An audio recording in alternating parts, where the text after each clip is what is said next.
गाजीपुर नाम का एक छोटा सा गांव था। उसी गांव में मनोहर नाम का एक आदमी अपने परिवार के साथ रहता था, जिसकी गांव में बिरयानी की दुकान थी। मनोहर के हाथ की बनी बिरयानी पूरे गांव में बहुत फेमस थी। उसकी बनी बिरयानी के आगे बाकी बनी दुकान की बिरयानी एकदम फेल थी। मनोहर की बिरयानी की दुकान के ठीक सामने कालू भाई की बिरयानी की दुकान थी, पर उसकी दुकान पर इक्का दुक्का लोग ही आया करते थे, जबकि मनोहर की दुकान में बिरयानी खाने वालों की भीड़ लगी रहती थी। एक रोज मनोहर बिरयानी बेचकर जल्दी घर जाता है तो उसकी पत्नी कविता मनोहर से कहती है, अजी क्या बात है, आज बड़ी जल्दी घर आ गए? आज तो बिरयानी बनाते के साथ ही खत्म हो गई।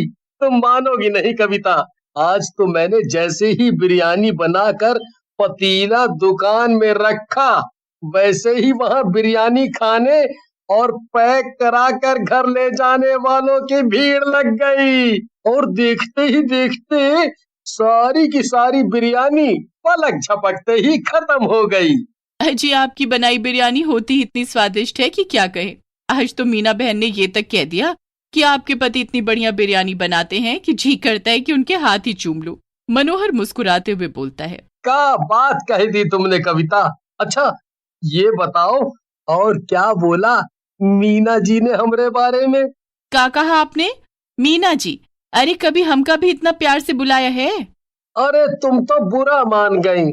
अच्छा अब हमें बाजार जाना है मुर्गी खरीदने, तो हम चलते हैं।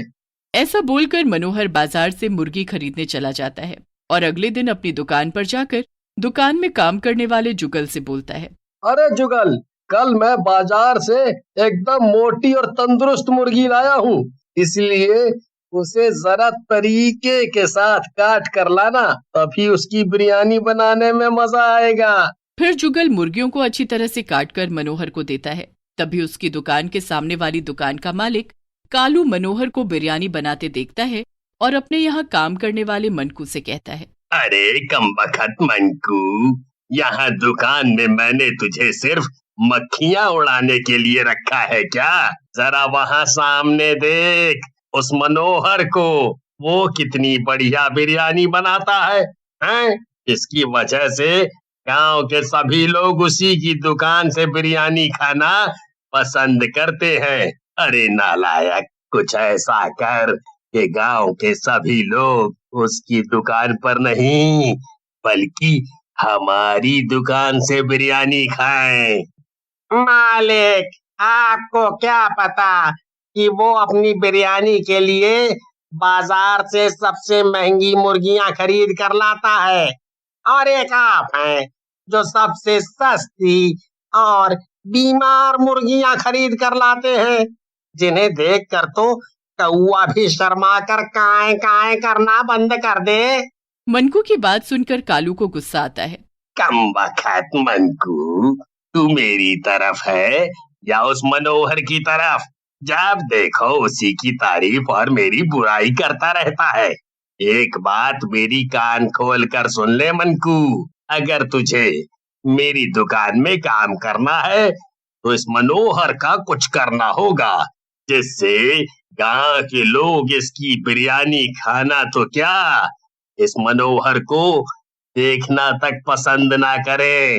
मालिक, अगर हम किसी तरह इस मनोहर की मुर्गी बिरयानी में मुर्गी के साथ कौवे भी काट कर डाल दें तो इसकी बिरयानी का स्वाद ही बिगड़ जाएगा, और जब गांव वालों को पता चलेगा कि मनोहर की बनाई बिरयानी में मुर्गी कम कौवे ज्यादा हैं, तो वो उसका क्या हाल करेंगे आप समझ सकते हो। फिर अगले ही दिन मनकू जंगल की ओर जाता है और वहां से कौवे पकड़ कर लाता है और उन्हें काट कर एक थैली में भर लेता है। मनकू मौका देखते ही मनोहर की दुकान में जाता है और चुपके से मनोहर की हमें बन रही बिरयानी के अंदर वो कटे हुए कौवे डाल देता है और वहां से खिसक लेता है। जैसे ही बिरयानी पककर तैयार होती है कि तभी बिरयानी खाने वालों की दुकान में लाइन लग जाती है। तभी मनोहर की बनी बिरयानी खा रहा सत्तू अचानक से बोल पड़ता है, मनोहर भाई, आज बिरयानी का रंग और स्वाद कुछ अजीब है। तभी बिरयानी खा रहे दूसरे आदमी की प्लेट से कौवे का पंख निकलता है। ये क्यों?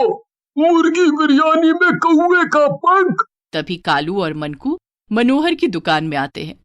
अरे रे रे रे रे रे रे, क्या मनोहर भाई, तुमने ज्यादा पैसे कमाने के चक्कर में बेचारे गांव वालों को कौवा खिला डाला। छी छी छी छी, ये तो बहुत ही बुरी बात है। इस मनोहर ने हमें कौवा खिलाया है, इसे तो सबक सिखाना ही होगा। इस मनोहर को तो मार मार कर जंगल में कौवों के आगे फेंक देना चाहिए, तभी इसे पता चलेगा कि भोले भाले गांव वालों को धोखा देने का क्या अंजाम होता है। गांव वाले मनोहर की बात नहीं सुनते और सभी लोग कालू के साथ मिलकर उसे पीटने लगते हैं और उसे मारकर जंगल में फेंक आते हैं। कुछ ही देर में मनोहर की लाश पर कौवों का ढेर लग जाता है और वो उसे नोच कर खाने लगते हैं। मरने के बाद मनोहर एक बहुत ही डरावना भूतिया कौवा बन जाता है और वो अपनी दुकान के पास जाता है और उसे दुख भरी नजरों से देखने लगता है कि तभी मनोहर को कालू और मनकू की जोरदार हंसी सुनाई देती है।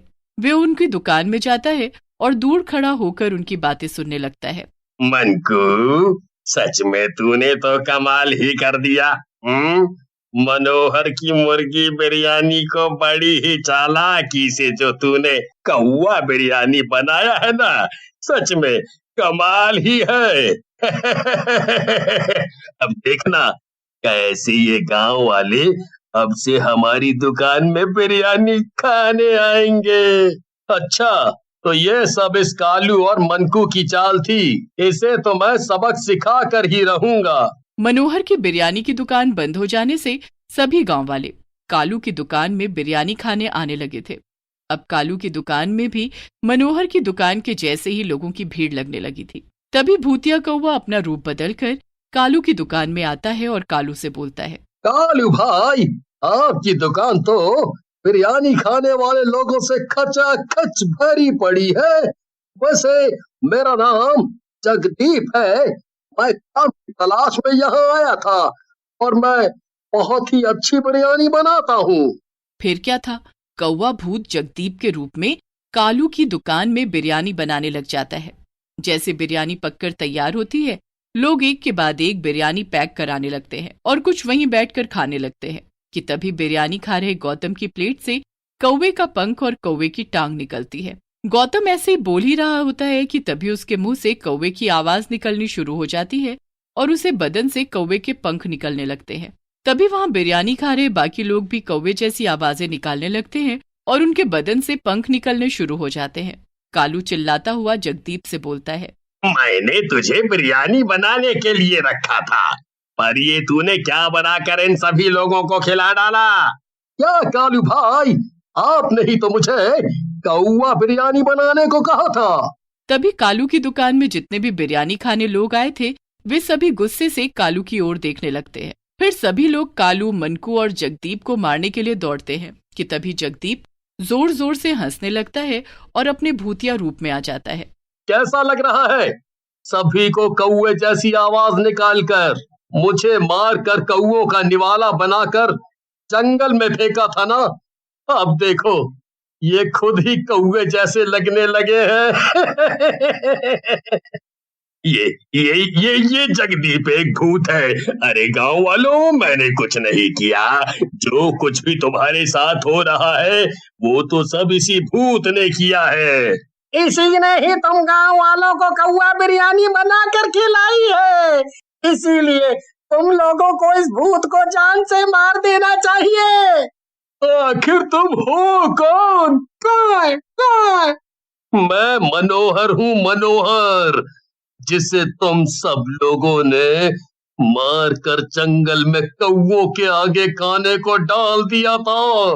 मैं मानता हूँ कि मैंने तुम्हारी बिरयानी में कौवे काट कर डाले थे ताकि सब लोग तुम्हारी दुकान की जगह हमारी दुकान की बिरयानी खाने आए, पर ये सब मैंने कालू मालिक के कहने पर किया था। फिर वहाँ खड़े सभी लोग भूतिया कौवे से माफी मांगने लगते हैं। मैं एक शर्त पर ही तुम्हें माफ करूंगा, और वो ये है कि जैसे मेरी मृत्यु हुई है वैसे ही कालू और मनकू को भी मार मार कर जंगल में कौवों के आगे फेंका जाए। भूतिया कौवे की बात सुनकर सभी गांव वाले कालू और मनकू को बहुत मारते हैं और उन दोनों को मारकर उनकी लाश को जंगल में कौओं के आगे खाने को डाल देते हैं। उनके ऐसा करते ही सभी लोग फिर से पहले जैसे हो जाते हैं। कालू और मनकू की मौत से मनोहर की आत्मा को शांति मिल जाती है और वो भी वहां से गायब हो जाता है।